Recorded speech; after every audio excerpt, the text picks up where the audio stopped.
সম্মানিত ভিউয়ার, সবাই কেমন আছেন? আশা করি সবাই ভালো আছেন। দেখুন মৌমাছি থেকে কিভাবে মধু সংগ্রহ করা হয়। সরিষা ফুল থেকে মধু সংগ্রহ করতেছে কিছু মহলরা। তো যাই হোক, আমি একটু ভিডিও করে আপনাদেরকে দেখানোর চেষ্টা করলাম। এই যে অনেকগুলা বাক্স রাখছে এখান থেকে মধু চাষ করা হয়। তো মাছ মধু চাষ করে পরবর্তীতে ওইটার ভিতরে মধু সংগ্রহ করা হয়। তো এখানে যাইতেছিলাম, ভাবলাম একটু ভিডিও করে আপনাদেরকে দেখাই। এই যে বাক্সের ভিতর দিয়ে মৌমাছি যায়, এই মৌমাছি এই ভিতরে ঢুকবে। এই মৌমাছিগুলাই মধু সংগ্রহ করে একটা বাক্সে রাখবে। তো ওইখান থেকে মধু সংগ্রহ করবে। এখানে প্রচুর পরিমাণ মৌমাছি আছে, একটু দেখানোর চেষ্টা করি। দেখুন, আশা করি ভালো লাগবে। অনেক মৌমাছি, ওই বাক্সে মৌমাছি আছে, প্রত্যেকটা বাক্সে অনেক অনেক মৌমাছি আছে। এখান থেকে প্রচুর পরিমাণ মধু সংগ্রহ করবে।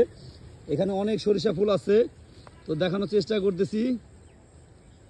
দেখুন, এখান থেকে মধু সংগ্রহ করে পরবর্তীতে মধুগুলা বাজারজাতকরণ করবে, ভোক্তার হাতে পর্যন্ত পৌঁছাবে।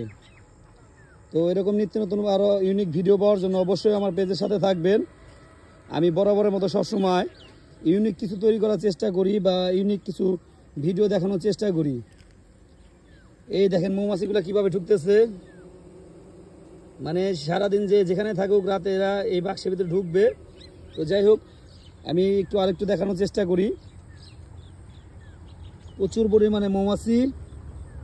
তো এখানে মধু সংগ্রহ করা হয়, যদিও এখানে যারা দায়িত্ব আছে কাউকে দেখতে পাইতেছি না, তারপর ঘুরে ঘুরে একটু ভিডিও করতেছি আপনাদের জন্য।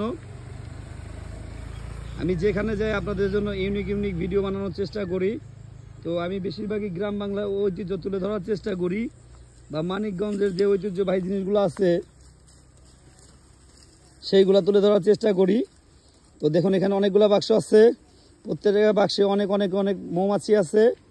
এই মৌমাছিগুলা আপনার মধু সংগ্রহ করতেছে ফুল থেকে মধু সংগ্রহ করে এই বাক্সে জমা রাখতেছে। পরবর্তীতে এই বাক্সে থেকে কি বলে মৌচাষিরা মধুগুলা সংগ্রহ করবে, পর্যায়ক্রমে ভোক্তা বা অন্যের মানুষের হাতে এসে পৌঁছাবে। এটা সম্ভবত আমাদের আলাল ভাইয়ের প্রজেক্ট। তো যাই হোক, ভাই নাই, তারপরে একটু ভিডিও করতেছি। এখানে প্রচুর পরিমাণ মাছি উঠতেছে। তো এই যে এখান থেকে সরিষা ফুল থেকে মধুগুলা সংগ্রহ করতেছে এই মৌমাছিগুলা। তো যাই হোক, মৌমাছিগুলা মধু সংগ্রহ করে একটা চাকের মতো বানাবে। তো এখান থেকে পরবর্তীতে মধু সংগ্রহ করবে। ওকে এভরিওয়ান, ভালো থাকবেন। এরকম আরও নিত্য নতুন ভিডিও পাওয়ার জন্য অবশ্যই আমার পেজকে ফলো দিবেন। আর আমার ফেসবুকে, আমার ইউটিউবের লিঙ্ক দেওয়া আছে, আপনারা আমার ইউটিউবেও পাবেন ইনশাল্লাহ। দেখুন, ওকে এভরিওয়ান, ভালো থাকবেন। কোনো এক সময় তো আবার নতুন কোনো ব্লগ নিয়ে নতুন কোনো ভিডিও নিয়ে আপনাদের মাঝে হাজির হব। আল্লাহ হাফেজ।